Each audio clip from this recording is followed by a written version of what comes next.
భారతీయ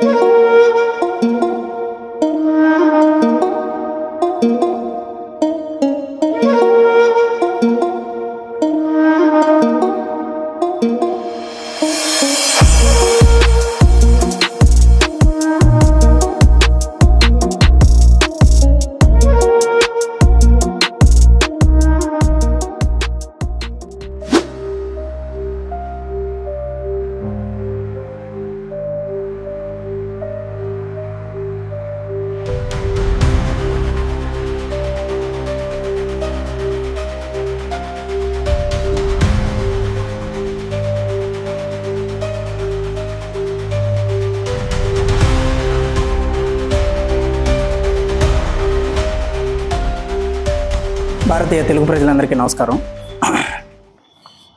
atlas షగడ్, దోపిడీదారులు, దోచుకోబడ్డ వాళ్ళు. This is chapter number 7.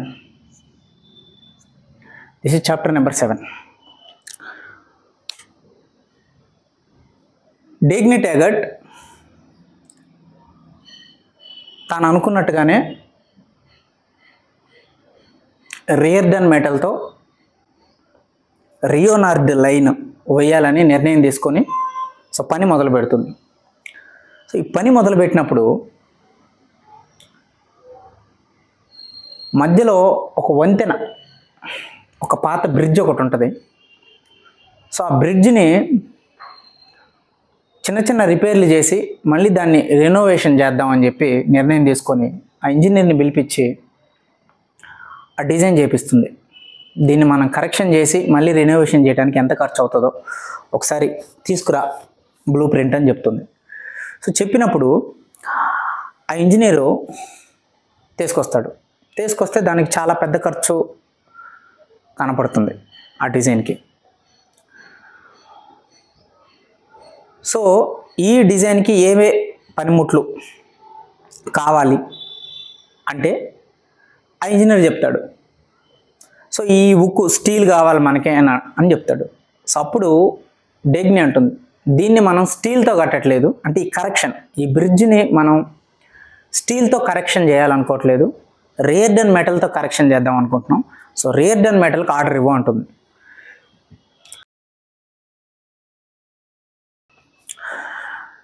రియర్డన్ మెటల్కి order కోసం రియర్డన్ దగ్గరికి ఆ బ్లూ ప్రింట్ వెళ్తుంది, ఆ డిజైన్. దాన్ని చూసిన రియర్డన్ నెక్స్ట్ డే డేగ్ని దగ్గరికి వస్తాడు.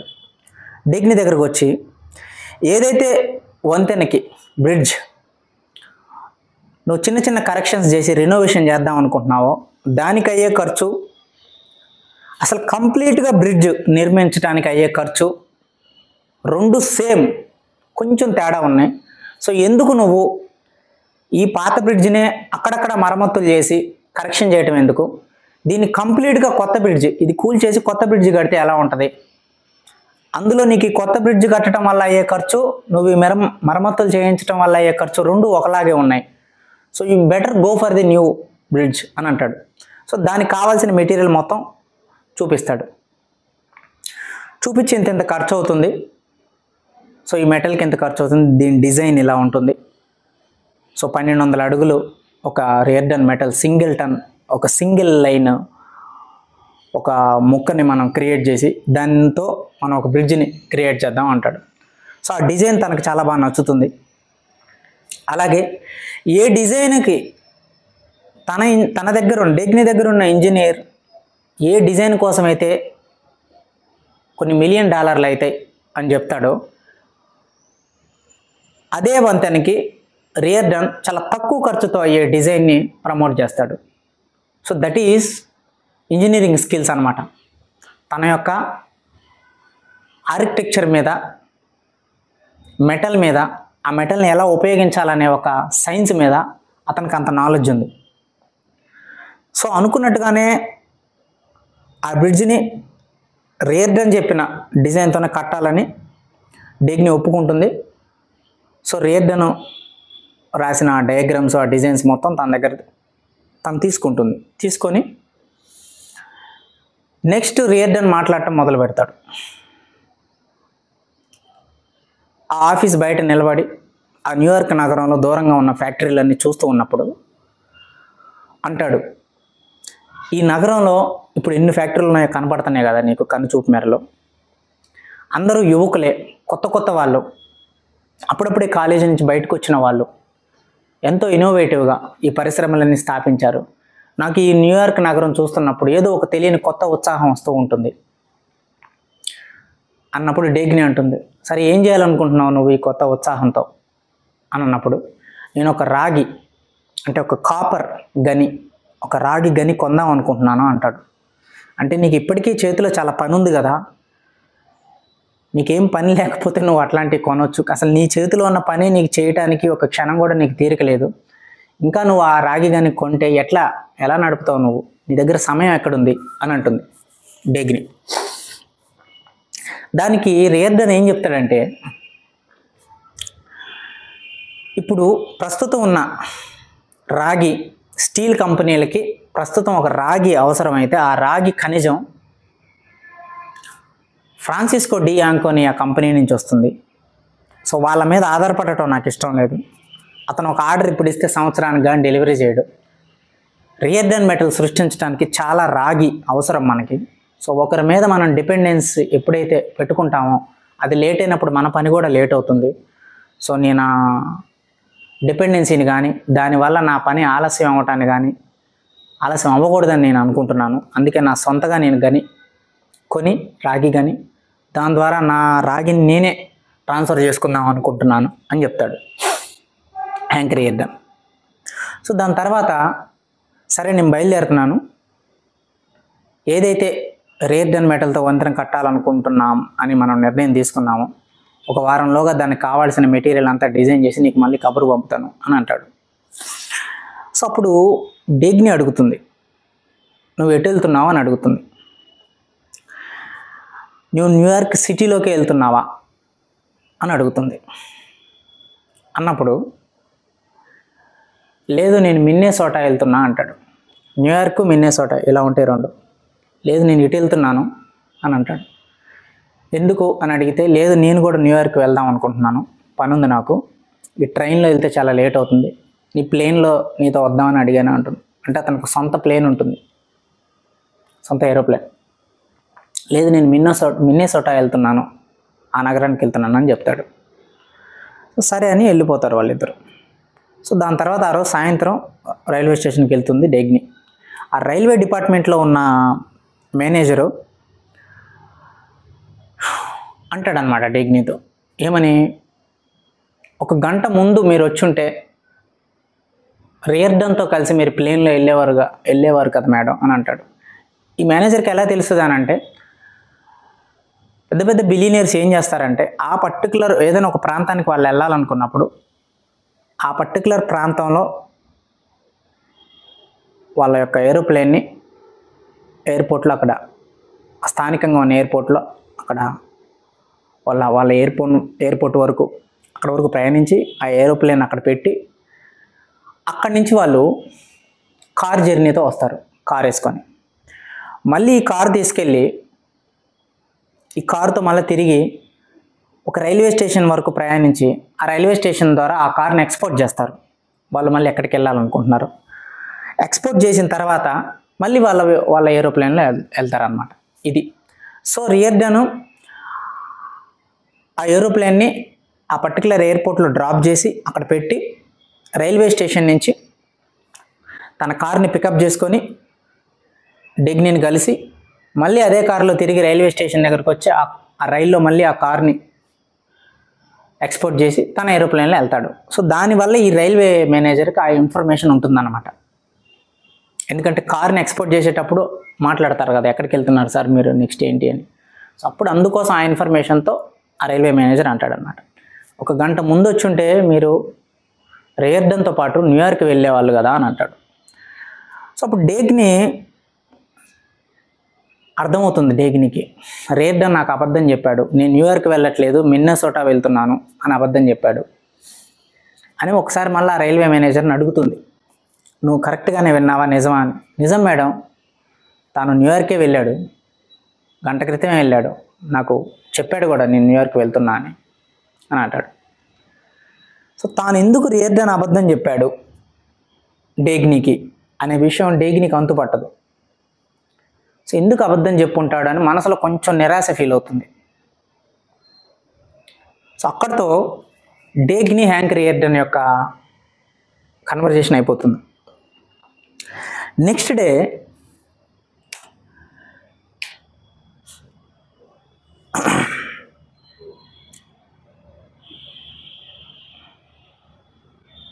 డాక్టర్ ప్రిచెట్ అనే ఒక వ్యక్తి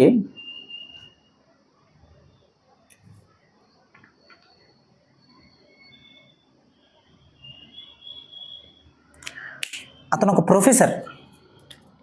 డాక్టర్ ప్రిచెట్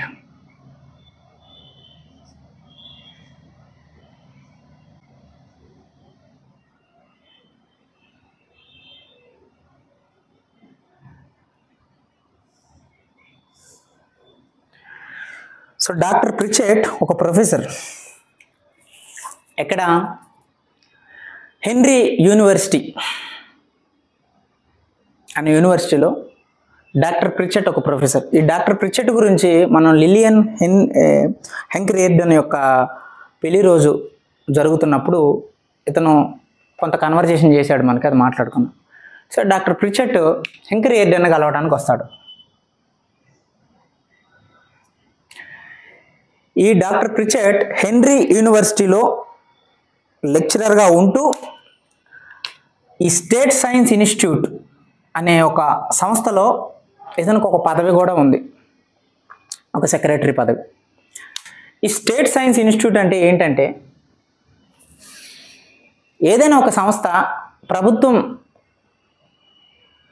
నిర్వహణలో, ప్రభుత్వం తరపున ఏదైనా ఒక సంస్థ నడుస్తుందంటే, ఇప్పుడు మన దేశంలో ఐఐటీలు ఎన్ఐటీలు ఉన్నాయి, national institute of technology, Indian institute of technology. ఇవన్నీ గవర్నమెంట్కి అసోసియేటెడ్గా గవర్నమెంట్ అండర్లో, సెంట్రల్ గవర్నమెంట్ అండర్లో నడుస్తున్న కంపెనీలు. So in the same way state science institute కూడా శాస్త్రానికి, సైన్స్కి సంబంధించిన ఒక సంస్థ, అది గవర్నమెంట్ అండర్లో ఉన్న ఒక సంస్థ.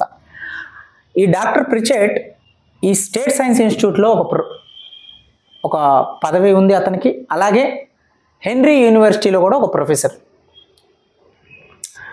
సో హ్యాంక్ రియార్డన్ దగ్గరికి వస్తాడు. హ్యాంక్ రియార్డన్ దగ్గరికి వచ్చి, నీతో మాట్లాడటానికి వచ్చాను అంటాడు. సరే చెప్పండి అంటాడు.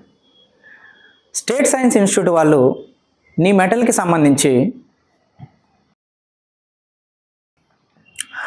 ఒక ప్రకటన విడుదల చేద్దాం అనుకుంటున్నారు. అంటే ఏంటి అదని అడుగుతాడు. రియార్డన్ మెటల్ అనేది అంత ఆరోగ్యకరమైన మెటల్ కాదు, దీన్ని మీరు ఇంకా టెస్ట్ చేయాల్సింది చాలా ఉంది. దీంతో కనుక రైలు పట్టాలు వేస్తే ఆ రైలు పట్టాలు ఎంతవరకు బలంగా ఉంటాయో, దాని మీద ట్రైన్ నడిచినప్పుడు ఆ ట్రైన్ దానికి ఎట్లా ప్రతిస్పందిస్తుందో ఇంతవరకు ఎవరికి టెస్ట్ కేసు అనేది లేదు. ఒకవేళ ఆ ట్రైన్ ప్రమాదానికి గురైతే కనుక ప్రజల ప్రాణాలకి ఎంతో ముప్పు ఉంది. సో దీని మీద ఇంకా కొన్ని సంవత్సరాల పాటు అధ్యయనం జరిగి ఉండాల్సింది. కానీ ఈ మెటల్ని వాడొద్దని మేము చెప్పట్లేదు, కానీ ఈ మెటల్ వాడాల్సిన పరిస్థితి వస్తే కనుక దానికి చాలా పరీక్షలు దాని మీద జరగాలి.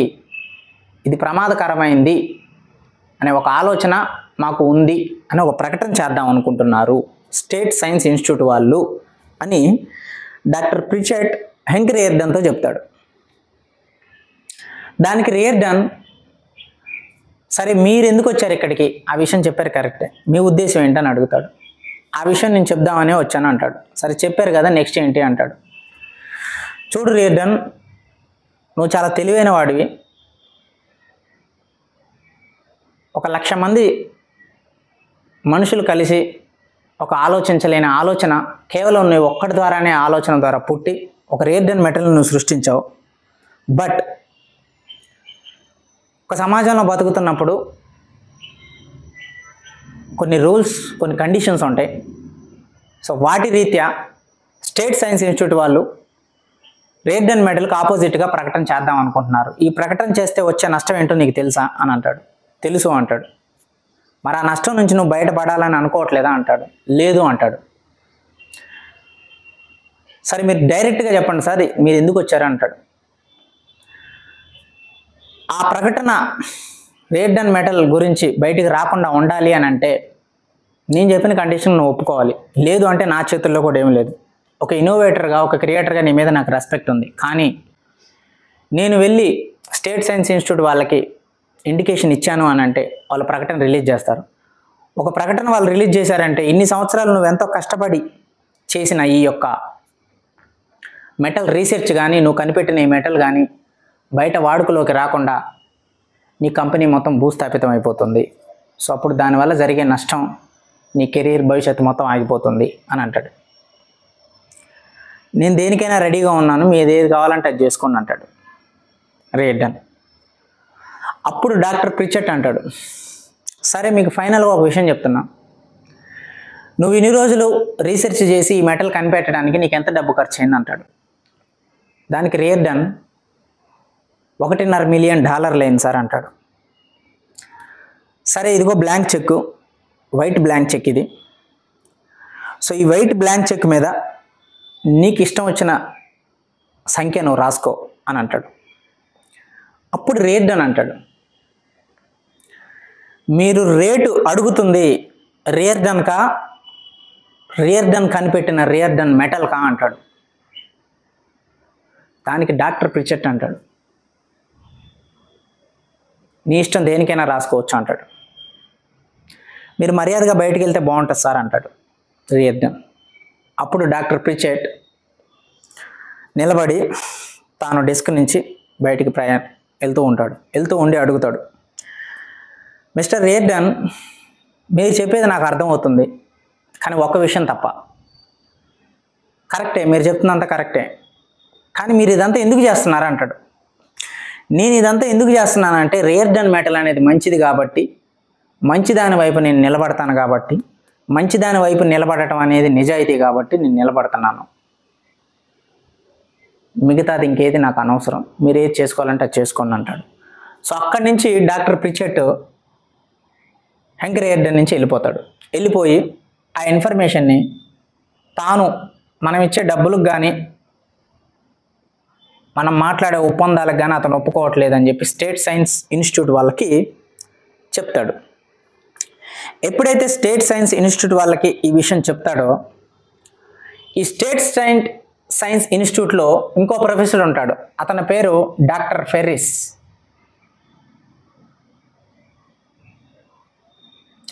ఈ డాక్టర్ ఫెర్రిస్ ఏం చేస్తాడంటే, ఈ డాక్టర్ ఫెర్రిస్ పర్టికులర్గా ఈ సైన్స్ ఇన్స్టిట్యూట్లో మెటల్ అనే ఒక విభాగానికి ఇతను ప్రొఫెసర్, యాజ్ వెల్ యాజ్ ఆ డిపార్ట్మెంట్కి ఇతను హెడ్ డాక్టర్ ఫెర్రిస్.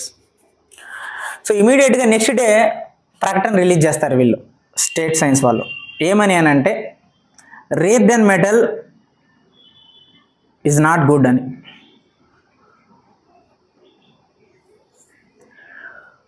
ఆ ప్రకటన ఎప్పుడైతే వస్తుందో రియర్డన్ మెటల్ అనేది వాడటానికి అంత మంచిది కాదు, అది కొంచెం ప్రమాదకరమైంది, మీ పిల్లల్ని కనుక ఆ రియర్డన్ మెటల్ మీద నడుస్తున్న ట్రైన్లలో స్కూళ్ళకు పంపిస్తే వాళ్ళు మీ ఇంటికి తిరిగి రాకపోవచ్చు, ఇలాంటి ప్రమాదాలు ఉన్నాయి.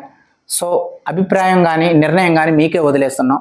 ఒక స్టేట్ సైన్స్ ఇన్స్టిట్యూట్గా మా అభిప్రాయాన్ని, మా నిర్ణయాన్ని చెప్పడమే మా బాధ్యత అని చెప్తారు.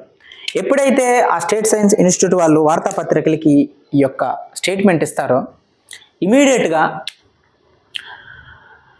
రియర్డన్ మెటల్కి ఉన్న కస్టమర్లు, అప్పటి వరకు ఇచ్చిన ఆర్డర్లు మొత్తం వెనక్కి తీసుకుంటారు. 2, ఏదైతే డేగ్నీ ట్యాగట్ రియర్డన్ లైన్ కోసం పట్టాలు వంతెన పని మొదలుపెట్టిందో, అందులో ఉన్న కూలీలు, అందులో ఉన్న ఇంజనీర్లు, ఆ మెటీరియల్కి కావలసిన ఎక్విప్మెంట్ ఏదైతే ఉందో దాన్ని సరఫరా చేసే కంపెనీలు మొత్తం వెనక్కి వెళ్ళిపోతాయి.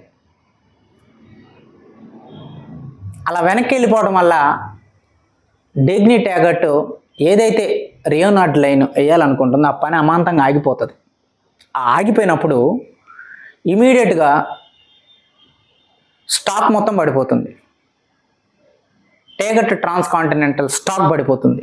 ఎందుకు పడిపోతుంది స్టాక్ అంటే,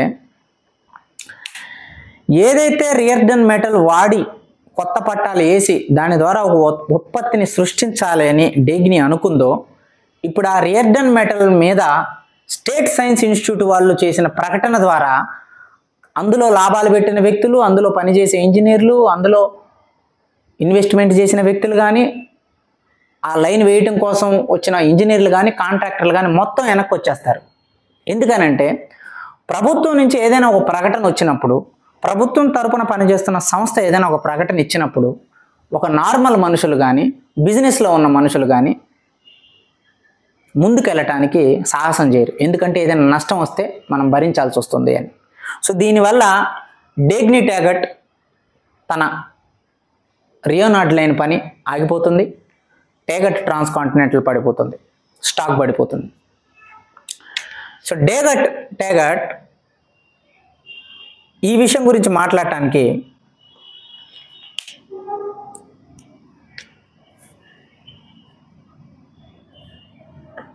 రాబర్ట్ స్టాడ్లర్ దగ్గరకు వస్తుంది. ఎవరి రాబర్ట్ స్టాడ్లర్ అంటే ఈ Robert Stadler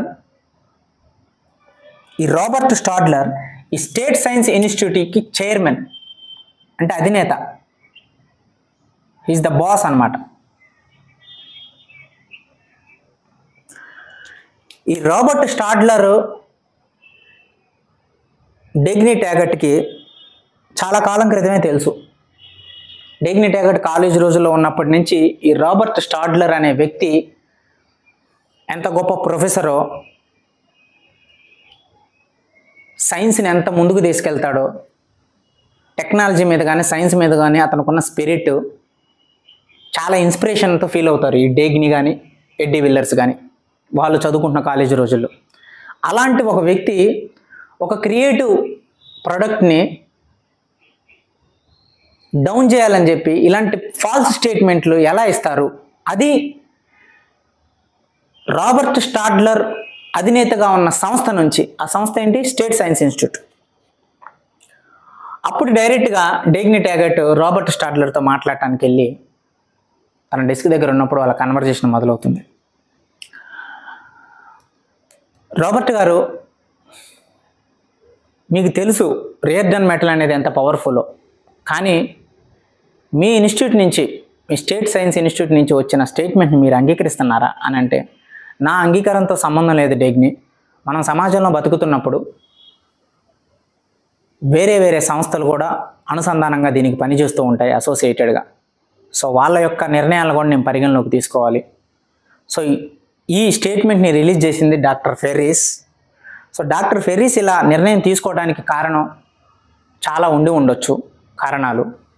so doctor Ferris నిర్ణయాన్ని నేను తప్పు పట్టలేను, నువ్వు నన్ను అర్థం చేసుకోవాలని అనుకుంటున్నా అంటాడు. డేగ్నీ అంటుంది, అంటే రియర్డన్ మెటల్ తప్పు అని మీరు ఇచ్చిన స్టేట్మెంట్ని మీరు మనస్ఫూర్తిగా నిజంగా అంగీకరిస్తే దానివల్ల ప్రమాదం ఏంటో ప్రూఫ్ చేసి ఆ ప్రూఫ్ను చూపించండి. దీనివల్ల ఈ నష్టం జరిగింది, దీనివల్ల ఈ నష్టం జరిగిందని ప్రాక్టికల్గా ఒక ప్రూఫ్ చూపించండి. ఒక ప్రాక్టికల్ ప్రూఫ్ చూపించి అప్పుడు స్టేట్మెంట్ ఇవ్వండి, అప్పుడు నేను ఒప్పుకుంటాను. ఒక ప్రాక్టికల్ ప్రూఫ్ లేకుండా ఒక మెటల్ మీద మీరు అసంబద్ధంగా ఇలాంటి అబద్ధమైన స్టేట్మెంట్లు మీరు ఇవ్వటం, మీరున్న స్థాయికి, మీ నుంచి మేము కాలేజీ రోజుల్లో పొందిన ఇన్స్పిరేషన్కి అది ఎంత అవమానకరంగా ఉంటుందని చెప్తుంది డేగ్నీ. అప్పుడు రాబర్ట్ మౌనంగా ఉంటాడు, తన మాటలకి ఏం చెప్పడు. సో డేగ్నీ మళ్ళీ అడుగుతుంది, మీ నుంచి ఇంకొక రిక్వెస్ట్ నేను కోరుకుంటున్నాను, దయచేసి మీరు ఇచ్చిన స్టేట్మెంట్ని మళ్ళీ రికవర్ చేసి రియర్డన్ మెటల్ గురించి మాకు ఎటువంటి అభిప్రాయం లేదు, ఎవరైనా ఉపయోగించుకోవాలంటే ఉపయోగించుకోండి అని మీరు ఒకసారి మీ స్టేట్మెంట్ని వెనక్కి తీసుకోండి. అప్పుడు రియర్డన్ మెటల్కి మళ్ళీ పాజిటివ్ అవుట్లుక్ వస్తుంది అని చెప్తుంది. ఎందుకంటే దానివల్ల చాలా నష్టం జరిగింది అని అంటే, దానికి రాబర్ట్ ఏమీ మాట్లాడకుండా డెస్క్ నుంచి ముందుకు కదిలి ఒక గోడ దగ్గర ఇట్లా చేయబెట్టి డేగ్నీతో చెప్తాడు, చూడు డేగ్నీ,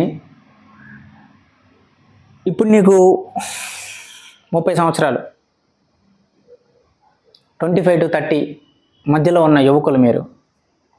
మీ వయసులో ఉన్నప్పుడు నాకు కూడా ఇలాంటి ఇన్స్పిరేషనే ఉంది, నాకు కూడా ఇలాంటి టెంపర్మెంటే ఉంది, ఏదో చేయాలనే ఒక పెద్ద తపన ఉంది నాలో కూడా. కానీ ఇప్పుడైతే నేను సమాజంలోకి ఎంటర్ అయ్యానో, ఏదో చేద్దామని మొదలుపెట్టానో, అడుగడుగున ప్రతి శక్తి, ప్రతి సంస్థ ప్రతి వ్యవస్థ నన్ను ఆపుతుంది. ఈరోజు నేనేం చెప్తున్నానో నీకు అర్థం అవ్వచ్చు, అర్థం కాకపోవచ్చు, కానీ చెప్పడానికి ప్రయత్నిస్తాను. ఈ స్టేట్ సైన్స్ ఇన్స్టిట్యూట్ అనేది ఒక ప్రభుత్వ సంస్థ. ఇది ఎంతోమంది జనాల ఓట్ల ద్వారా ఎంపికైన సంస్థ. ఎంతోమంది ఇచ్చిన విరాళాల ద్వారా, ఫండ్స్ ద్వారా నడుస్తున్న సంస్థ. ఈ సంస్థలో ఎన్నో డిపార్ట్మెంట్లు ఉన్నాయి. ఆ డిపార్ట్మెంట్కి ఒక్కొక్క హెడ్ ఉన్నారు. అలాగే మెటల్ అనే డిపార్ట్మెంట్కి డాక్టర్ ఫెరీస్ అనే అతను హెడ్. ఈ డాక్టర్ ఫెరీస్ ఆ నిర్ణయం తీసుకోవడానికి వెనకాల ఎంతోమంది కారణాలు ఉన్నాయి. అందులో మొట్టమొదటిది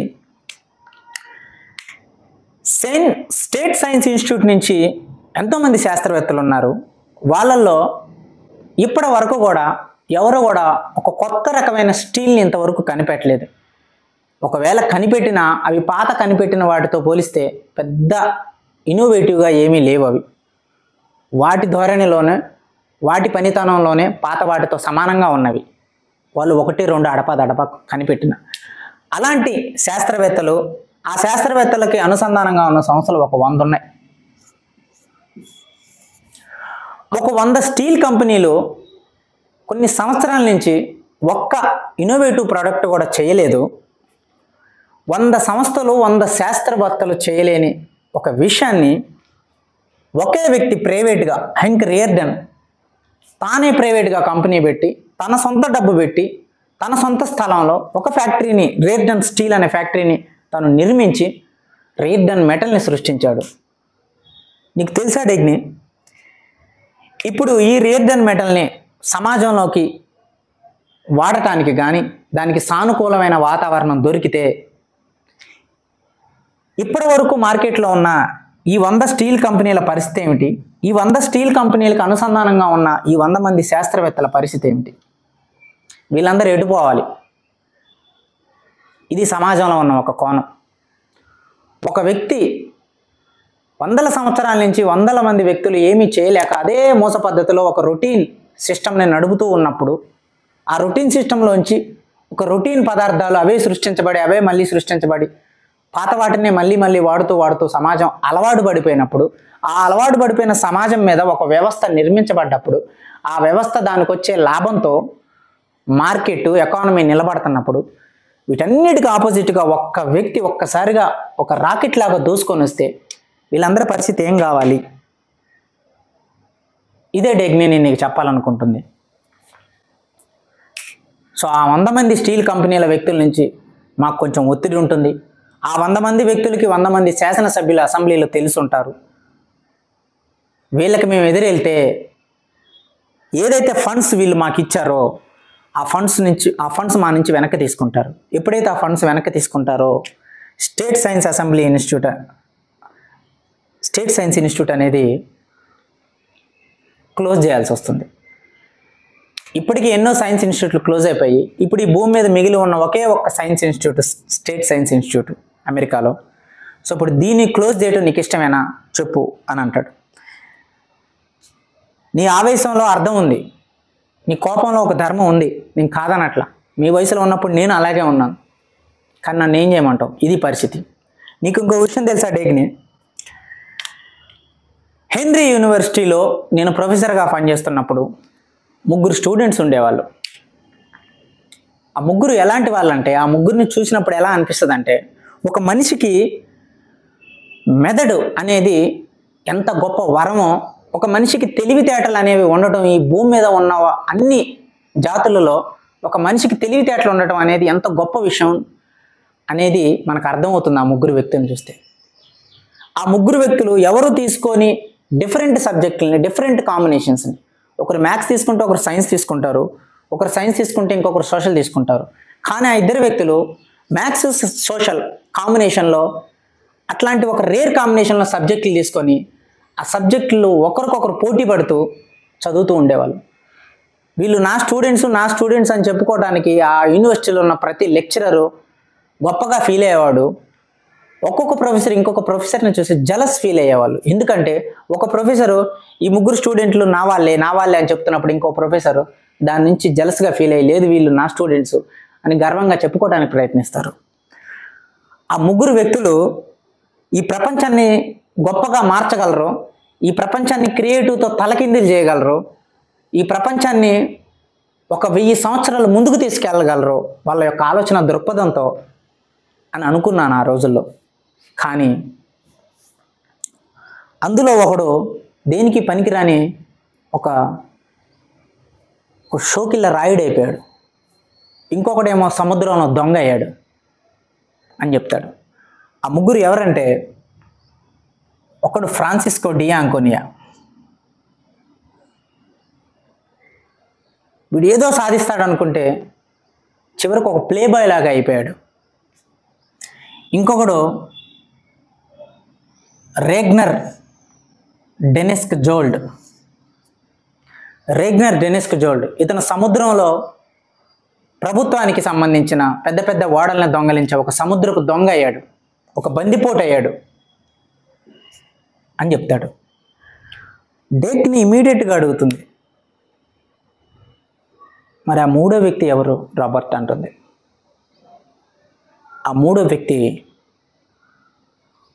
అటు ఫ్రాన్సిస్కో డియాంకోనియా లాగా సమాజంలో ఒక షోకిల్ల రాయిలాగా, ఒక ప్లే బాయ్ లాగా అటు అవ్వలేదు, ఈ రేగ్నర్ డెనిస్క్ జోల్డ్ లాగా సముద్రంలో దొంగలాగా బందిపోటులాగా అవ్వలేదు. వాడు అటు ఇటు కాకుండా ఆ మధ్యలో ఎక్కడో ఆగిపోయాడు.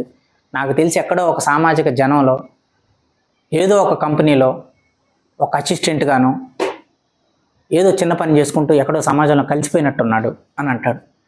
ఆ వ్యక్తి ఎవరు అంటే, ఆ వ్యక్తి జాన్ గోల్ట్ అని రాబర్ట్ చెప్పలేదు. ఆ వ్యక్తి జాన్ గోల్ట్ అయ్యుండొచ్చు అని డెగ్ని కొంచెం అనుకుంది, కానీ కన్ఫర్మేషన్కి రాలేదు. అతను జాన్ గోల్ట్ అయ్యుండొచ్చు.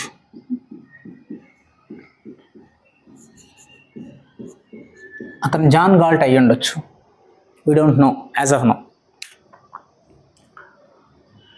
నెక్స్ట్, ఈ మాటలన్నీ విన్న తర్వాత రాబర్ట్ తన యొక్క నిస్సహాయతని, ఒక సమాజంలో తాను అసోసియేటెడ్ అయి ఉన్నప్పుడు తాను చేయలేని ఒక నిస్సహాయ పరిస్థితిని చెప్పినప్పుడు డేగ్ని తిరిగి ఇంకేం మాట్లాడలేక బయటకు వచ్చేస్తుంది. బయటకు వచ్చేసి డేగ్ని డైరెక్ట్గా ఫ్రాన్సిస్కో దగ్గరికి వెళ్తుంది. ఫ్రాన్సిస్కో డైరెక్ట్గా అడుగుతుంది. ఇక్కడ ఫ్రాన్సిస్కో, నేను నిజాయితీగా అడుగుతున్నా, మనసులో ఇంకేదో అవసరం పెట్టుకొని అది చెప్పకుండా ఇంకేదో ఆశ చూపించి నీ దగ్గర నుంచి ఇంకేదో రాబట్టాలని ఏదో లేనిపోని హిపోక్రసీ మాటలు నేను మాట్లాడను. డైరెక్ట్గా ఒకటే అడుగుతున్నా, నేను నీ దగ్గరికి ఈరోజు అడుక్కోవటానికి వచ్చాను, ఒక భిక్షం ఎత్తుకునే వ్యక్తిలాగా. సో నాకు $15 మిలియన్ కావాలి రియోనార్డ్ లైన్ పూర్తి చేయడానికి. ఎందుకు తనకు $15 మిలియన్ కావాలి అని డైరెక్ట్గా వెళ్ళిందంటే, తాను రాబర్ట్తో డిస్కషన్ జరిగిన తర్వాత డైరెక్ట్గా జేమ్స్ దగ్గరికి వెళ్తుంది. జేమ్స్, నేను నా సొంతగా ఒక కంపెనీ పెట్టి నా సొంత కంపెనీ ద్వారా ఈ రియోనార్డ్ లైన్ని వేద్దాం అనుకుంటున్నాను. ఎందుకంటే ఈ టేగర్ట్ ట్రాన్స్ కాంటినెంటల్ తరపున కనుక నేను ఈ రియోనార్డ్ లైన్ని వెయ్యాలి, ఇది నిర్మించాలి అని అనుకుంటే అది ఎప్పటికీ జరిగే పనిలా లేదు. ఎందుకంటే ఈ టేగర్ట్ ట్రాన్స్ కాంటినెంటల్ అనేది స్టేట్ సైన్స్ ఇన్స్టిట్యూట్లో మెంబర్, ప్రభుత్వానికి అసోసియేటెడ్ అయి ఉంది. అలాగే ఇందులో ఉన్న స్టాక్ హోల్డర్స్ ఎవరైతే ఉన్నారో, పెట్టుబడి పెట్టిన వాళ్ళు, వీళ్ళందరూ ప్రభుత్వంతో లింక్ ఉంది. సో బోర్డు మెంబర్స్ ఉన్నారు. వీళ్ళెవ్వరూ కూడా రియార్డన్ మెటల్కి అనుకూలంగా లేరు. రియార్డన్ మెటల్కి అనుకూలంగా ఉండి పని మొదలు పెట్టానో లేదో, ఈ లోపల ప్రభుత్వం నుంచి వచ్చిన స్టేట్మెంట్ ద్వారా అందరూ వెనక్కి వెళ్ళిపోయారు. సో ఇప్పుడు ఎవరు రియోనార్డ్ లైన్ని రియార్డన్ మెటల్ యూజ్ చేసి నిర్మించడానికి ఒప్పుకోవట్లేదు. సో ఇది ఎప్పటికీ అయ్యే పని కాదు. అందుకే నేను ఒక్కదాన్ని ఒక ప్రైవేట్ కంపెనీ పెట్టి, నా ఓన్ కంపెనీ పెట్టి, ఆ ఓన్ కంపెనీ ద్వారా నేను రియార్డన్ మెటల్ని యూజ్ చేసి రియోనార్డ్ లైన్ని కంప్లీట్ చేస్తాను. ఈ రియోనార్డ్ లైన్ని ఒక ప్రైవేట్ కంపెనీకి మీరు నాకు ఇచ్చినట్టుగా కాంట్రాక్ట్ ఇవ్వాలి. కంప్లీట్ చేసిన తర్వాత నేను మళ్ళీ టేగర్ట్ ట్రాన్స్ కాంటినెంటల్లో నా పదవికి, నా వైస్ ప్రెసిడెంట్ పదవికి నేను మళ్ళీ వచ్చి చేరతాను. అప్పటి వరకు నేను లీవ్ ఆఫ్ అబ్జెక్షన్ అనే పేరుతో లీవ్ తీసుకొని వెళ్తాను. అప్పటి వరకు నా ప్లేస్లో ఎడ్డీ విల్లర్స్ తాత్కాలిక వైస్ ప్రెసిడెంట్గా ఉంటాడు అని చెప్తుంది. అప్పుడు జేమ్స్ దానికి అంగీకరించి, సరే కానీ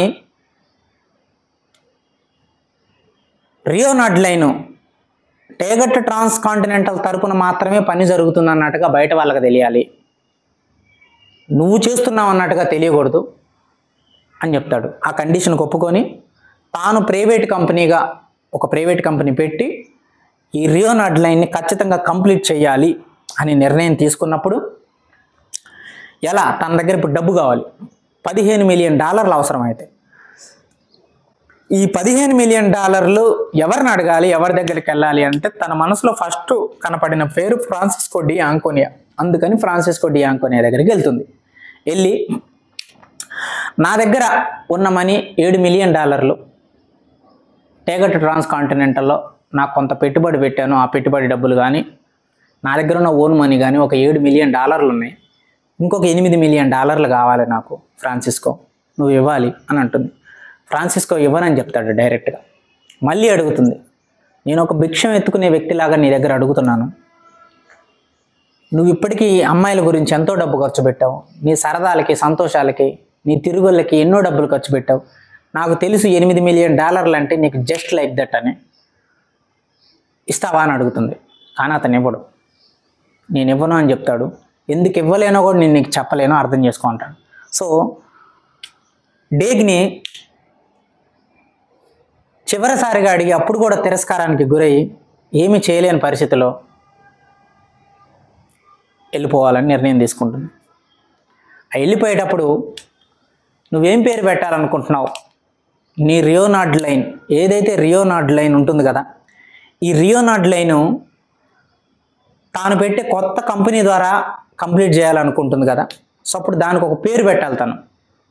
రియో నడ్లైన్ అనేది టేగట్ ట్రాన్స్ కాంటినెంటల్లో ఉన్నప్పుడు దాని పేరు రియో నడ్లైన్, కానీ అది డేగ్ని పెట్టే కొత్త కంపెనీ ద్వారా తాను కట్టాలనుకుంటున్నప్పుడు తను ఒక పేరు మీద రిజిస్టర్ చేయాలి ఆ లైన్ని. ఎందుకంటే తన ఓన్ కంపెనీ కాబట్టి తన కంపెనీ పేరు జాన్ గాల్ట్ లైన్ అని పెడుతుంది. అది చెప్తుంది ఫ్రాన్సిస్కోకి. సో ఫ్రాన్సిస్కో ఆ పేరు విని ఆశ్చర్యపోతాడు. ఆ పేరు కాకుండా ఇంకొకటి ఏదైనా పెట్టొచ్చు కదా అని అంటే, ఆ పేరు చెప్పగానే మీరు భయపడుతున్నారు కదా, అందుకే నాకు ఇష్టం, అందుకే నేను ఆ పేరు పెడతాను, ఖచ్చితంగా ఆ పేరు పెట్టి తీరుతాను అంటాడు అని చెప్తుంది. సో ఫ్రాన్సిస్కో డబ్బు ఇవ్వడు డేగ్నికి. సో ఇప్పుడు డేగ్ని నెక్స్ట్ ఏం చేస్తుంది, ఎవరి దగ్గరికి వెళ్తుంది, ఈ $8 మిలియన్ ఎక్కడ ఎలా అవసరం. సో డేగ్ని డైరెక్ట్గా రియార్డన్ దగ్గరికి వెళ్తుంది, హెంక్ రియార్డన్ దగ్గరికి. హెంక్ రియార్డన్తో చెప్తుంది, రియార్డన్ రియో నడ్లైన్ని టేగట్ ట్రాన్స్ కాంటినెంటల్ ద్వారా మనం నిర్మించాలనుకున్నాం, సో అది అయ్యే పని కాదు. సో అందుకే నా సొంతగా ఒక ప్రైవేట్ కంపెనీ పెడుతున్నాను, ఆ కంపెనీ ద్వారా మనం ఈ రియో నడ్లైన్ వంతెన్ని మనం పూర్తి చేయాలి. సో ఏవైతే మెటీరియల్ అవసరమో అదంతా లిస్ట్ ఇదిగో నీకు ఇస్తున్నాను, సో దీన్ని రెడీ చేసి పని మనం తొందరగా మొదలు పెడదాం, ఇది నీకు ఇన్ఫామ్ చేద్దామని వచ్చాను అని అంటుంది. అప్పుడు ఇంత డబ్బు నీకు ఎక్కడి నుంచి వచ్చింది మరి అని అంటాడు. అప్పుడు చెప్తుంది డేగ్ని, నాకు డబ్బు ఇచ్చిన వ్యక్తుల్లో ఒకరు Ellis Wyatt oil Colorado, Ted Nelson Motors Colorado, Lawrence Hammond Cars Colorado, Andrew Stockton Foundry Colorado. వీళ్ళందరూ కొలరాడో అనే ఒక ఊర్లో ఇండస్ట్రీ పర్సన్స్, వీళ్ళందరూ ఇండస్ట్రియలిస్ట్స్, పారిశ్రామికవేత్తలు. సో వీళ్ళ దగ్గరికి ఎప్పుడైతే ఫ్రాన్సిస్కో నేను డబ్బు ఇవ్వలేను అన్నాడో, డేగ్ని వీళ్ళందరి దగ్గరికి వెళ్ళి వీళ్ళందరి దగ్గరికి తన యొక్క స్పిరిట్ని, తన యొక్క థాట్ ప్రాసెస్ని చెప్పడం వల్ల వీళ్ళందరూ ఒప్పుకున్నారు. సో ఎప్పుడైతే ఈ విషయం తెలిసిందో హెంక్ ఇమీడియట్గా తాను ఒక $1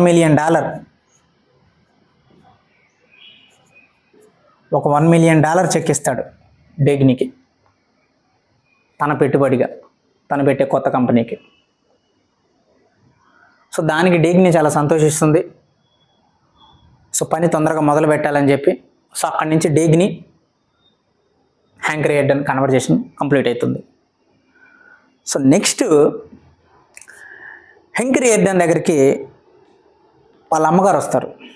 వాళ్ళ అమ్మ వచ్చి, ఏంటమ్మా నువ్వు ఎప్పుడు రావు కదా ఈ ఆఫీస్కి, ఎందుకు వచ్చావు, నాకు చాలా బిజీ పనులు ఉన్నాయి అని అంటే, అప్పుడు వాళ్ళ అమ్మ అంటుంది, మీ తమ్ముడు గురించి ఫిలిప్ గురించి మాట్లాడటానికి వచ్చాను. ఫిలిప్ ఎందుకో చాలా డిసప్పాయింటెడ్గా ఉన్నాడు, తన జీవితంలో తన సొంతగా ఏదైనా పని చేయాలనుకుంటున్నాడు, సో అందుకే నీ దగ్గరకు వచ్చాను అని అంటే, సరే చెప్పు అంటే, నీ కంపెనీలో అతనికి ఒక పని ఇవ్వాలి అంటుంది. వాడికి నేను పని ఇవ్వడం ఏంటి, వాడికి నేను పని ఇవ్వాలంటే వాడికి స్టీల్ గురించి కొంచెం అన్నా తెలవాలి, అసలు వాడికి స్టీల్ గురించి ఏమీ తెలియదమ్మా, నేను ఎలా పని ఇవ్వాలి అని అంటే, అది మ్యాటర్ కాదు, వాడు నీకు తమ్ముడు, అందుకని నువ్వు ఖచ్చితంగా ఇవ్వాలి. నేను నీ దగ్గరకు వచ్చి వాడి గురించి పని అడుగుతున్నాను అనే విషయం వాడికి తెలియకూడదు, అది వాడి ఆత్మగౌరవం దెబ్బతింటుంది. వాడు కూడా వాడంతటా వాడి కాళ్ళ మీద బతకాలని, వాడు సంపాదించాలని వాడికి ఉంటుంది కదా, ఒక అన్నగా అది నీ బాధ్యత అంటుంది. అమ్మ ఇక్కడ బాధ్యత గురించి కాదు మ్యాటర్, సమర్థత గురించి. ఈ కంపెనీలో ఒక స్టీల్ కంపెనీలో పనిచేయాలంటే స్టీల్ గురించి ఎంతైనా తెలిసి ఉండాలి, అతనికి తెలియనప్పుడు నేనేం పని ఇవ్వాలి అని అంటాడు. ఒక అన్నగా ఇంత స్వార్థంగా నువ్వు మాట్లాడతావని అనుకోవట్లేదు, వాడికి జాబ్ ఇస్తావా లేదా అని అడుగుతుంది. అప్పుడు రియార్డన్ అంటాడు, వాడికి ఈరోజు నేను జాబ్ ఇచ్చి రేపు ఆ జాబ్కి సరిపోయే సమర్థత ఉన్న వ్యక్తి వచ్చి నా ముందు నుంచున్నప్పుడు అతనికి నేను జాబ్ లేదు అని చెప్తే అతని మొహాన్ని చూసి నేను తట్టుకోలేను, ఎందుకంటే నాకు సమర్థత ఇంపార్టెంట్. ఊడ్చే జాబ్ కూడా ఇయ్యను నేను, ఇక్కడ ఇల్లు ఊడ్చే జాబ్ కూడా ఇయ్యను ఈ స్టీల్ కంపెనీలో అని వాళ్ళ అమ్మకి డైరెక్ట్గా చెప్తాడు. నువ్వు ఇంత స్వార్థపరుడు అనుకోలేదురా, సమర్థత ఉన్నప్పుడు ఎవడైనా జాబ్ ఇస్తాడు, సమర్థత లేనప్పుడు ఇవ్వడమే కదా గొప్ప, ఇంక నీ తమ్ముడు అంటే నీకు ప్రేమే ఉంది అని అంటాడు. అమ్మ నేను నిన్ను అసహించుకోకముందే నువ్వు దయచేసి ఇక్కడి నుంచి వెళ్ళిపో అని అంటాడు. సో వాళ్ళ అమ్మ వెళ్ళిపోతుంది. దాని తర్వాత నెక్స్ట్ ఒక బిజినెస్ మ్యాన్ వస్తాడు. ఒక బిజినెస్ మ్యాన్ వచ్చి హ్యాంక్ రియార్డన్తో మాట్లాడుతూ ఉంటాడు, సార్ నాకు కొంత స్టీల్ కావాలి, ప్రస్తుతానికి నేను ఈ స్టీల్ని ఓరెన్ బాయల్ అనే వ్యక్తి దగ్గర నుంచి తీసుకుంటున్నాను. ఈ ఓరెన్ బాయల్ మీకు తెలుసు కదా, ఒకే ఒక స్టీల్ కంపెనీ న్యూయార్క్లో ఇప్పుడు నడుస్తున్నది. అతనికి ఒక ఆర్డర్ ఇస్తే సంవత్సరానికి కానీ ఇవ్వడు, కానీ అతనికి మిల్లులు ఉన్నాయి, మిల్లు దగ్గర ఎక్విప్మెంట్ ఉంది, పని చేయాల్సిన రిసోర్సెస్ ఉన్నారు, కానీ అతను ఎందుకో పని చేయించడు, ఎప్పుడూ కొరత పెడతాడు. దీనివల్ల నా బిజినెస్ చాలా ఆగిపోతుంది సార్ రియార్డన్ గారు, మీరు నాకు కొత్త మెటల్ ఇవ్వాలి, అందుకే మీ దగ్గరకు వచ్చాను అని అన్నప్పుడు రియార్డన్కి ఆల్రెడీ 3-4 సంవత్సరాల వరకు ఫుల్ అయిపోయి ఉంటుంది. కానీ ఆ వచ్చిన బిజినెస్ మ్యాన్ అతని యొక్క నిజాయితీ హానెస్టీ చూసి వెంటనే సూపరింటెండెంట్కి ఫోన్ చేసి, ఒక 3 వారాల్లో మన షెడ్యూల్ కాకుండా వచ్చే 3 వారాల్లో కొంత 500 టన్నుల మెటల్ అయ్యేటట్టు చూడండి అని సూపరింటెండెంట్కి చెప్తాడు. సూపరింటెండెంట్ అవతల కొంచెం అసాధ్యం సార్, అది మరి టైం చాలా లిమిటెడ్గా ఉందంటే, నాకు తెలుసు కానీ సాధ్యం చేసి ఇవ్వండి అంటాడు. ఎందుకంటే ఆ వచ్చిన వ్యక్తి యొక్క హానెస్టీ, అతని యొక్క నిస్సహాయత, ఎందుకంటే అతను కూడా రియార్డన్ లాగానే ఏదో ప్రొడక్టివ్ని జనరేట్ చేయాలని చూస్తున్నాడు కాబట్టి అతని నిస్సహాయత పరిస్థితిని అర్థం చేసుకొని మాటిస్తాడు, నేను ఖచ్చితంగా చేస్తున్నాను అని. కరెక్ట్గా ఈ పర్టికులర్ టైంలో తన పిఏ ఆ డోర్ తెరుచుకుంటూ ఓపెన్ చేసి వస్తుంది రియార్డన్ దగ్గరికి. యాక్చువల్గా పిఏ అటు రాకూడదు అనమాట, ముందు పర్మిషన్ తీసుకొని రావాలి. కానీ ఫస్ట్ టైం అలా వచ్చినందుకు రియార్డన్ కొంచెం సందేహిస్తాడు, ఏదో జరుగుంటుందని. ఇమీడియట్గా ఆ పిఏ చెప్తుంది, సార్ అసెంబ్లీలో equality of opportunities bill pass అయింది అని చెప్తుంది. ఎప్పుడైతే ఈ పాయింట్ చెప్తుందో తాను, ఒక్కసారిగా రియార్డన్ తన డెస్క్ దగ్గర ఒక చెయ్యి ఇట్లా పెట్టి అలా వంగిపోతాడు కిందకి. అంతకుముందు ఏదైతే తనతో మాట్లాడాలని వచ్చిన బిజినెస్ మ్యాన్ ఉన్నాడో అతను కూడా గట్టిగా అరుస్తాడు, ఇలా జరిగి ఉండకూడదు, ఇలా జరగకూడదు అని. ఏంటి ఆ బిల్లు?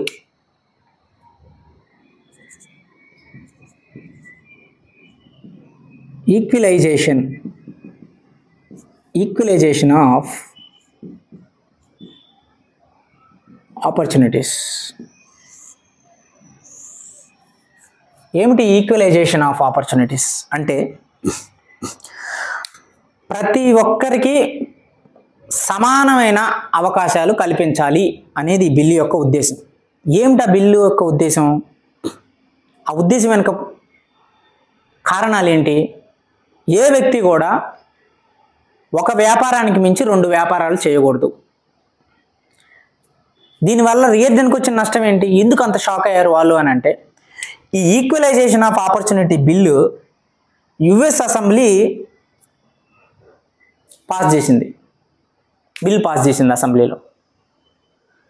దీనివల్ల ఏమైందనంటే ఏ పారిశ్రామికవేత్త, ఏ బిజినెస్ మ్యాన్, ఏ ఇండస్ట్రియలిస్ట్ అయినా సరే ఒక వ్యాపారానికి మించి రెండో వ్యాపారం చేయకూడదు. దీనివల్ల హెంక్రీ రియార్డన్ తగిలిన దెబ్బ ఏంటంటే, హెంక్రీ రియార్డన్కి సొంతగా ఐరన్ గనులు ఉన్నాయి. ఐరన్ గనులు మనకు తెలుసు. సెకండ్ చాప్టర్లో 15 సంవత్సరాల వయసులో ఒక ఇనుప గనిలో ఒక వ్యక్తి డ్రిల్లర్గా జాయిన్ అయ్యి అలా అలా అలా పని చేసుకుంటూ తనకి 30 సంవత్సరాలు వచ్చే సమయానికి ఆ ఇనుప గని అతను సొంతమైంది అని ఉంది కదా. సో ఇనుప గని తన సొంతమైన తర్వాత ఆ ఇనుమును ఉపయోగించుకొని తనంతట తానుగా ఒక సొంత ఫ్యాక్టరీ పెట్టి అందులో ఒక రియార్డన్ మెటల్ని సృష్టించి దానికి రియార్డన్ స్టీల్ అని పేరు పెట్టాడు కదా. సో ఒకవైపు ఇతనికి ఫ్యాక్టరీ ఉంది, ఇంకోవైపు గన్ ఉంది, ఇనుప గని. సో ఇప్పుడు ఈ బిల్లు ప్రకారం అతను ఈ ఇనుప గని వాడటానికి వీల్లేదు. ఆ ఇనుప గనిని ప్రభుత్వానికి అమ్మేసి దీన్ని డ్రాప్ చేయాలి. ప్రభుత్వం అప్పుడు అది ఎవరికో ఇస్తుంది. ఇదే equalisation of opportunities bill. So దీనివల్ల ఏమవుతుంది, ఏదైతే ఇనుప గని నుంచి తాను ఎప్పుడు కావాలంటే అప్పుడు తనకి కావాల్సినంతగా ఆ ఇనుమును తీసుకొని ఆ ఇనుము ద్వారా రియార్డన్ మెటల్ని సృష్టిస్తున్నాడో, ఆ రియార్డన్ మెటల్ తాను అనుకున్నంత రీతిలో ఫాస్ట్గా ఆ ప్రొడక్టివిటీని జనరేట్ చేసి ఒక ఉత్పత్తిని జనరేట్ చేయాలనే తన యొక్క ఇన్నోవేటివ్ స్పిరిట్ని, తాను ఉత్పత్తి చేసే కెపాసిటీని తాను హై లెవెల్కి తీసుకెళ్తున్నాడు. ఇంకా ఆ ఇనుప గనితో పాటు ఇంకొక రాగి గని కూడా కొనాలి అని ఆల్రెడీ డెగ్నీతో అన్నాడు కదా, న్యూయార్క్ నగరంలో ఉన్న ఆ బిల్డింగ్ని చూపించుకుంటూ. అప్పుడు డెగ్నీ అంది కదా, ఆల్రెడీ నీకు 2 చేతుల పని ఉంది, మళ్ళీ ఆ రాగి గని కొంటే ఎట్లా అంటే, కొనాలి నేను, ఎందుకంటే ఈ రాగి గని ఓన్లీ ఫ్రాన్సిస్కో డి ఆంకోనియా నుంచే వస్తుంది, వాడు ఎప్పటికో కానీ ఇస్తాడు, దానివల్ల మన పని ఆగిపోతుంది కదా, ఆ డిపెండెన్సీ నాకు నచ్చదు అంటాడు కదా. ఆల్రెడీ 3వ సంస్థ రాగి గని ఇంకొకటి కొనాలి అని నిర్ణయం తీసుకుంటున్న సమయంలో ఈ బిల్లు రావటం వల్ల ఉన్న ఇనుప గని కూడా ఇప్పుడు ప్రభుత్వానికి వెళ్ళబోతుంది. ఇట్ మీన్స్ ఉన్నట్టుండిగా ఒక 2 చేతుల్ని నరికేసినట్టుగా వాళ్ళందరిలో ఒక భయాన్ని సృష్టించింది ఈ bill, equalisation of opportunities bill. దీనివల్ల ఏమైంది, అప్పుడు ఈ ఇనుము కోసం రియార్డన్ ఎవరి దగ్గరకో వెళ్ళాల్సి ఉంటుంది. అప్పుడు ఆ ఎవరి దగ్గరకో వెళ్ళినప్పుడు ఆ వ్యక్తి తనకి కావాల్సిన టైంలో అది ఇవ్వకపోవచ్చు, దానివల్ల ఇక్కడ ప్రొడక్టివిటీ ఆగిపోవచ్చు. ఎందుకనంటే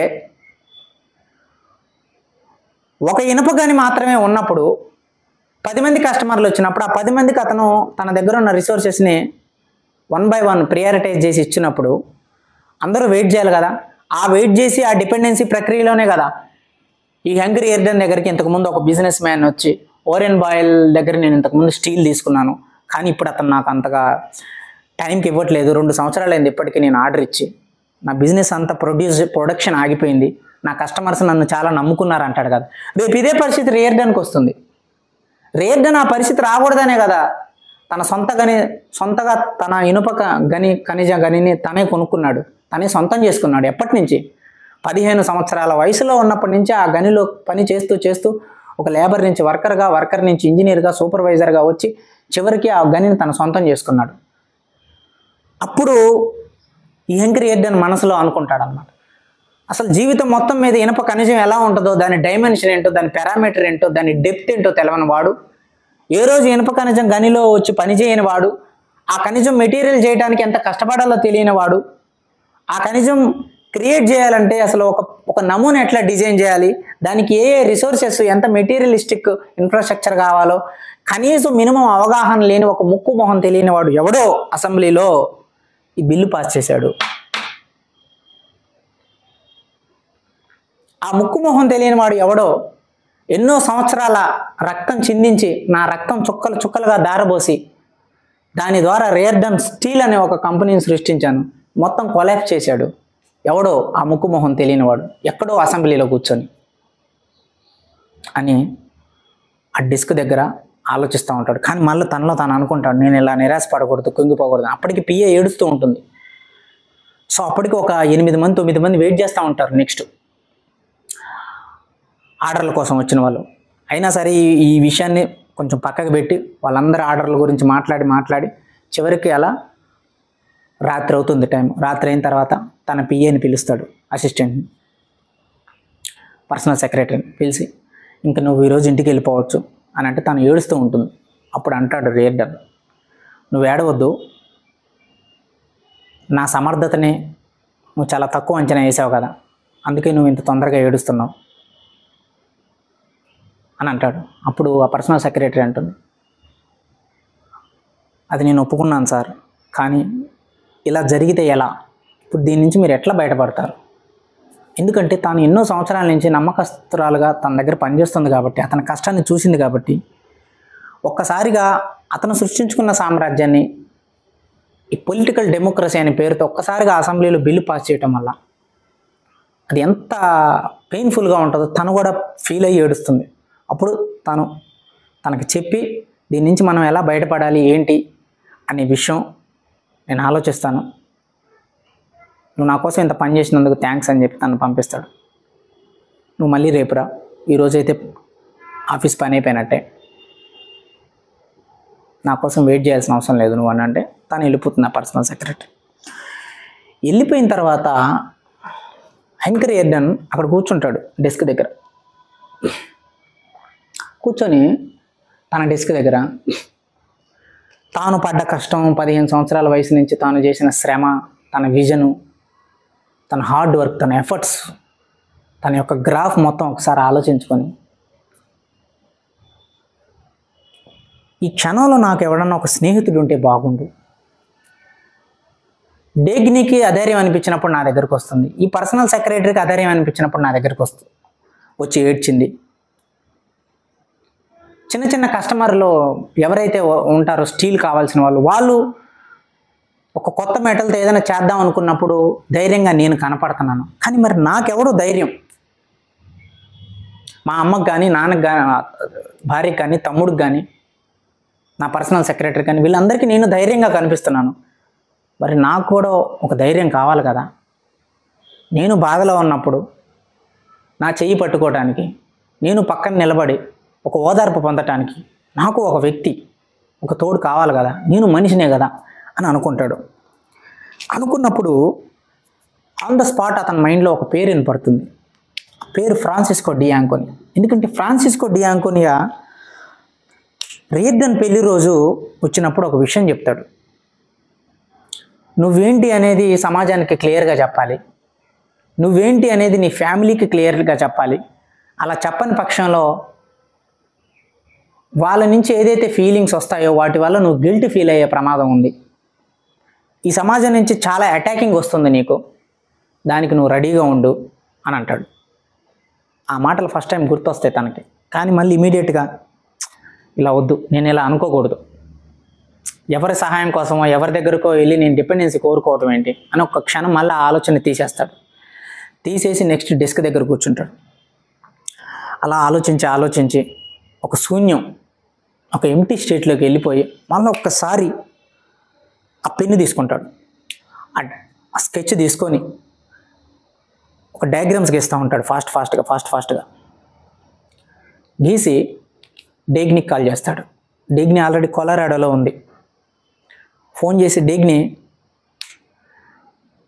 ఇంతవరకు ఎవరో కనిపెట్టిన ఒక బ్రిడ్జ్ ప్లాన్ని నీకు నేను కనిపెట్టాను, ఒకసారి నువ్వు రియార్డన్ ట్రస్ అంటే బ్రిడ్జ్ మీద మనకి ఇట్లా ఇనప కడ్డీలతో ఒక వంతెన కడతారు చూసారా, దాన్ని ట్రస్ అంటాం మనం.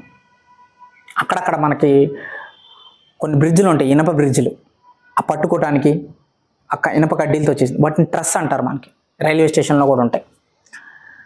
రియార్డన్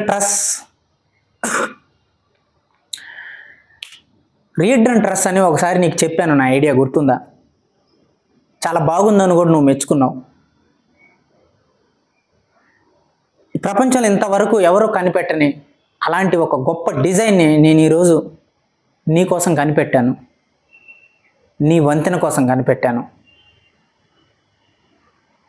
దాని డయాగ్రామ్స్ నీకు 2 రోజుల్లో పంపిస్తాను చూడు అని అంటాడు. అప్పుడు డేగ్ని అడుగుతూ ఉంటుంది అవతల నుంచి, బిల్లు పాస్ అయింది కదా దీని సంగతి ఏంటి అని అడుగుతూ ఉంటుంది. అప్పుడు అంటాడు, దాని గురించి వదిలే, ఎవడేం చేస్తే మనకెందుకు, అట్లాంటి చెత్త గురించి మనం మాట్లాడుకోవాల్సిన అవసరం లేదు. అలాంటి పనికి మాలిన వాళ్ళ గురించి, వాళ్ళు చేసే చట్టాల గురించి భయపడాల్సిన అవసరం మనకు లేదు. నేను ఒకసారి రియర్డన్ ట్రస్ట్ గురించి నీకు చెప్పాను, గుర్తుందా? దాని గురించి నువ్వు బాగా పొగిడావు. ఆ రియర్డన్ ట్రస్ట్తోనే ఒక గొప్ప డిజైన్ని నేను క్రియేట్ చేశాను. ఏదైతే ఇంతకుముందు రియర్డన్ మెటల్తో ఒక బ్రిడ్జ్ కట్టాలి డేగ్నికి అని నిర్ణయం తీసుకున్నాడు కదా, ఇప్పుడు ఆ రియర్డన్ మెటలే అవసరం లేకుండా ఆల్రెడీ అవైలబుల్గా ఉన్న ఒక పనికిరాని స్టీల్తో మళ్ళా బ్రిడ్జ్ యొక్క డిజైన్ని మార్చాడు హెంక్ రియర్డన్. అప్పుడు ఇమీడియట్గా ఆ డేగ్ని విని థ్యాంక్ యూ అని ఉంటుంది. చెప్పేది విను, నేను చెప్పేది పూర్తిగా వినకుండా నువ్వు థ్యాంక్ యూ ఎందుకు చెప్తున్నావు అంటాడు. ఈ లోపల అక్కడితో చాప్టర్ 7 అయిపోతుంది. సో ఈ లాస్ట్ పార్ట్ ఏంటంటే, ఒక క్రియేటర్ ఇన్నోవేటివ్ థాట్ని మీరు ఎప్పుడు డౌన్ చేయలేరు అని వాళ్ళకి ఎదురుగా ఒక ఆలోచననే చెప్పినట్టుగా ఇమీడియట్గా డిజైన్ చేంజ్ చేశాడు అనమాట.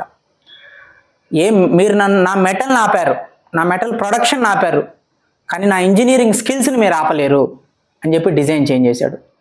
ఆ డిజైన్ చేంజే ఆర్చ్ రియర్డన్ మెటల్తో చేయాలనుకున్న డిజైన్ని రియర్డన్ మెటల్ అవసరం ఇప్పుడు తగ్గిపోయింది కాబట్టి దాని ప్రొడక్షన్ తగ్గించేలా చేశారు కాబట్టి అదే ఆర్చ్కి ట్రస్ని కనిపెట్టాడు. అదే రియర్డన్ ట్రస్ అంటే తన దగ్గర ఉన్న ఇంతకుముందు పాత స్టీల్తో దాని డిజైన్ని కొంచెం చేంజ్ చేయడం అనమాట. దిస్ వాట్ మెయిన్ మోటివ్ అక్కడ. అది అందుకే ఎయిన్ ర్యాండ్ అంటారు, నిన్ను ఎవడు చేయనిస్తాడన్నది కాదు, ఎవడు ఆపుతాడన్నదే ప్రాబ్లం లైఫ్లో అని. సో ఏదైతే ఇన్ టైంలో డేగ్నికి ఆ వంతెన కట్టాలనుకున్నాడో, ఎన్ని సమస్యలు వచ్చినా సరే తన మెటల్ని వాడనివ్వకుండా చేసేటప్పటికి ఏం చేశాడు, డిజైన్నే చేంజ్ చేశాడు. బట్ విత్ ఇన్ ద టైంలో డెలివరీ చేయాలి డేగ్నికి అనుకున్న మాట ప్రకారం అన్నాడు అనమాట. So this is what chapter 7. So ఇప్పుడు ఈ చాప్టర్ 7లో మీరు గమనిస్తే వీళ్ళందరూ పాయింట్ నెంబర్ 1, వీళ్ళందరూ ఎందుకు హెల్ప్ చేశారు? Ellis Wyatt, Ted Nelson, Hammond, Stockton, డేగ్నికి. వీళ్ళందరూ ఫస్ట్ స్టాక్స్ ఇన్వెస్ట్ చేశారు డేగ్ని టాగట్ కొత్త కంపెనీకి. ఎందుకంటే వీళ్ళందరూ పారిశ్రామికవేత్తలు, వీళ్ళందరూ ఇన్నోవేటివ్ పీపుల్, వీళ్ళందరూ ఇండివిజువల్ పర్సన్స్, ఇండస్ట్రియలిస్ట్స్. ఎప్పుడైతే ఒక ఇండివిజువల్ వాల్యూస్, ఒక ఇన్నోవేటివ్ స్పిరిట్ ఉన్న వ్యక్తి అదే స్పిరిట్ ఉన్న వ్యక్తికి సహాయం చేస్తాడు, ఖచ్చితంగా సహాయం చేయబడుతుంది అక్కడ. ఎందుకనంటే వీళ్ళందరూ ఒకరికొకరు ఇంటర్లింక్డ్గా పనిచేస్తారు కాబట్టి. ఏదైతే ఎల్లిస్ వైట్ ఉన్నాడు, వైట్ ఆయిల్, ఈ ఆయిల్ ఏంటి? ఈ ఆయిల్ ఒక దగ్గర నుంచి ఒక దగ్గరికి సరఫరా కావాలి. ఇతని కంపెనీకి సరఫరా కావాలంటే రైల్వే లైన్లు సరిగ్గా ఉండాలి. రైల్వే లైన్లు సరిగ్గా ఉండాలని అంటే డేగ్ని వంతెన నిర్మించాలి. నెక్స్ట్ టెడ్ నెల్సన్, ఇతనేంటి? మోటార్స్. ఒక మోటార్ని కనిపెట్టాలి. ఒక మోటార్ని కనిపెట్టాలంటే దానికి కావాల్సిన మెటీరియల్, దానికి కావాల్సిన సరుకు అంతా మళ్ళీ ఎక్కడి నుంచి వస్తుంది?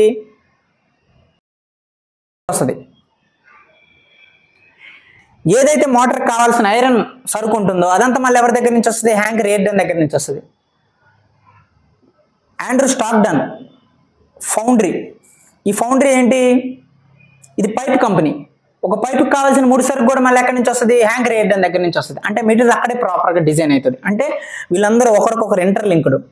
సో ఒకరి యొక్క ఎదుగుదల ఇంకొకరి మీద ఆధారపడి ఉన్నప్పుడు అది ఇంటర్నల్ సహకారంగా ఒక పారిశ్రామికవేత్తలు, ఒక ఇన్నోవేటివ్ పీపుల్ అనేవాళ్ళు,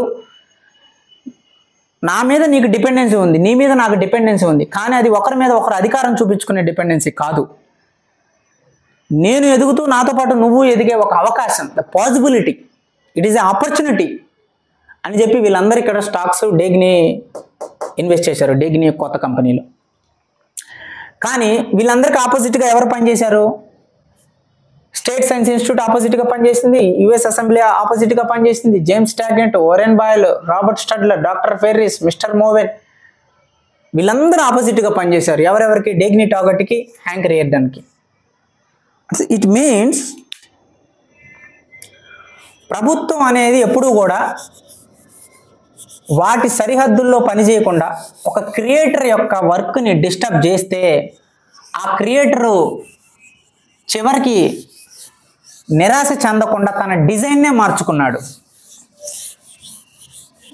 ఏదైతే ఆర్చ్ని రియర్డన్ మెటల్ని కలిపి వంతెన నిర్ణయించాలని నిర్ణయం తీసుకున్నాడో ఇప్పుడు ఆర్చ్ను రియార్డన్ ట్రస్ అని ఒకదాన్ని కనిపెట్టాడు. ఆ ఉన్న స్టీల్తోనే కొత్త డిజైన్ని.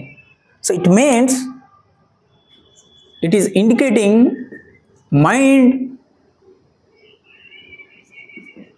ఆల్ మైండ్స్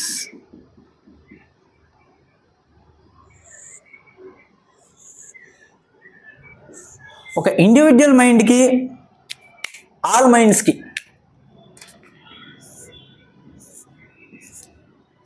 జరుగుతున్న ఒక కాన్ఫ్లిక్టే ఈ chapter 7. What is all minds? All minds is nothing but a democracy, political system, government associated సంస్థలు. మైండ్, ఇండివిజువల్ మైండ్ అంటే it's creativity, intelligence, spirit, individual power. All minds is nothing but it's a democracy. It's a political system.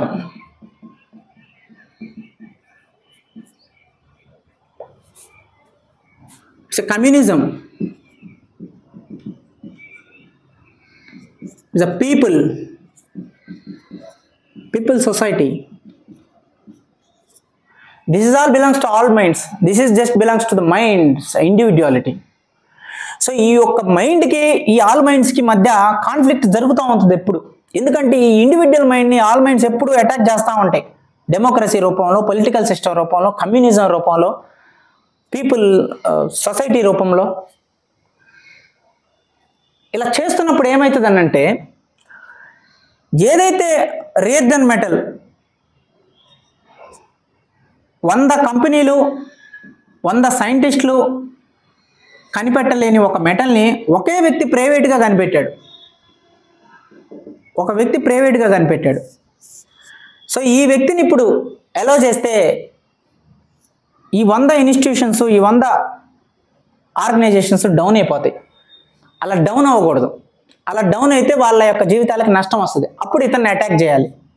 This is what the conflict between mind and all minds. But ఒక ఇండివిజువలిస్ట్ చెప్తున్నది ఏంటంటే,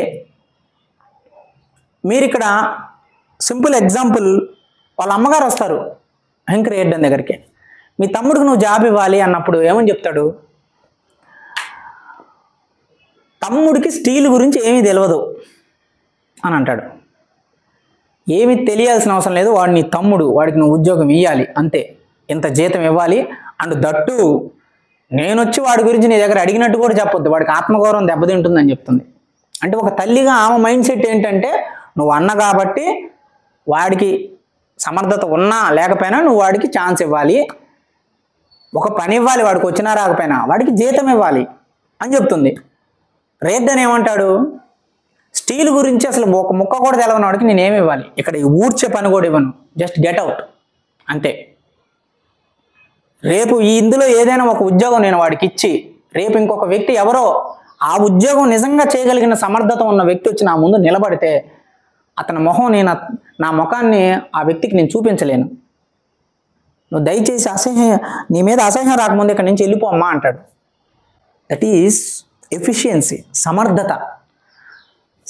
సమర్థత ఉన్నవాడికే ఒక అవకాశం దక్కాలి కానీ వంశం పేరు మీద కానీ, కులం పేరు మీద కానీ, మతం పేరు మీద కానీ, ప్రజాస్వామ్యం పేరు మీద కానీ ఎవరికైనా సరే వారసత్వ పరంగా వచ్చింది అని అంటే సమాజం కొలాప్స్ అయిపోతుంది. This is the main intention of chapter 7. అయితే మరప్పుడు రాబర్ట్ అన్నాడు కదా డేగ్నీతో, 100 మంది స్టీల్ కంపెనీలు, 100 మంది శాస్త్రవేత్తలు మా ఇన్స్టిట్యూట్ కింద పనిచేస్తూ ఒక్కడు కూడా ఒక ఇన్నోవేటివ్ ప్రోడక్ట్ కనిపెట్టలేదు, కానీ ఒక్క ప్రైవేట్ వ్యక్తి ఇది ఒక్కటి సాధ్యం చేశాడు.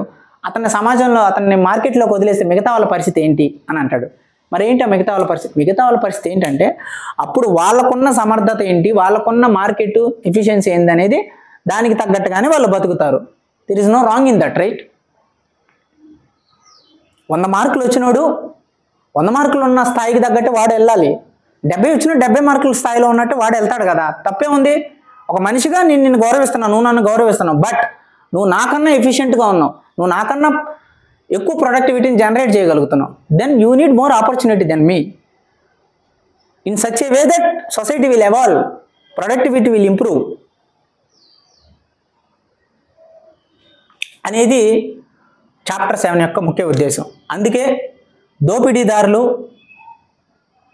దోచుకోబడ్డ వాళ్ళు అని టైటిల్ పెట్టారు ఐన్ ర్యాండ్ గారు. ఎవరు దోచుకోబడ్డ వాళ్ళు? ఈ క్రియేటర్స్,